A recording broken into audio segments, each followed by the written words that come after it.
देहांतर गमन में जोंक का दृष्टांत।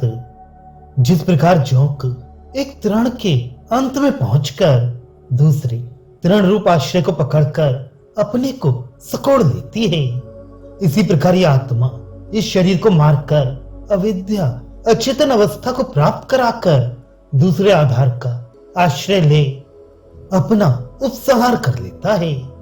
उस देहांतर संचार में यह उदाहरण है, यथा जिस प्रकार तृण जल का घास पर चलने वाली जोंक तृण के अंतिम भाग पर पहुंचकर दूसरे तृण रूप आक्रम को जो आक्रांत किया जाए उसे आक्रम कहते हैं। उस आक्रम यानी आधार का आश्रय ले अपने को अर्थात अपने पूर्वावयव को पिछले अवयव के स्थान में सकोड़ लेती है।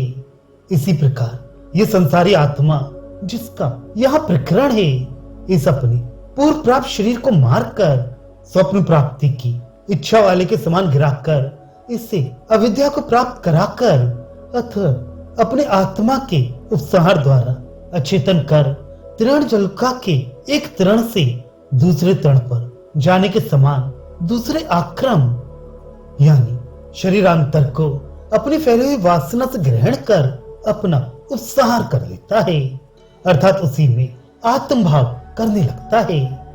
जिस प्रकार यह स्वप्न में देहांतर का आरंभ करता है, उसी प्रकार स्वप्न देहांतरस्थ जीव के समान ये शरीरारंभ देश में अर्थात आरंभ किए हुए जंगम या स्थावर देह में आत्मभाव कर लेता है।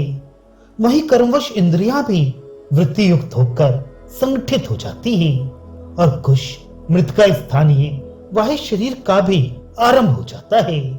फिर उसी में इंद्रिय व्यूह की अपेक्षा से वाग आदि इंद्रियों का उपकार करने के लिए अग्नि आदि देवता आश्रय ले लेते हैं। यही देहांतर के आरंभ की विधि है।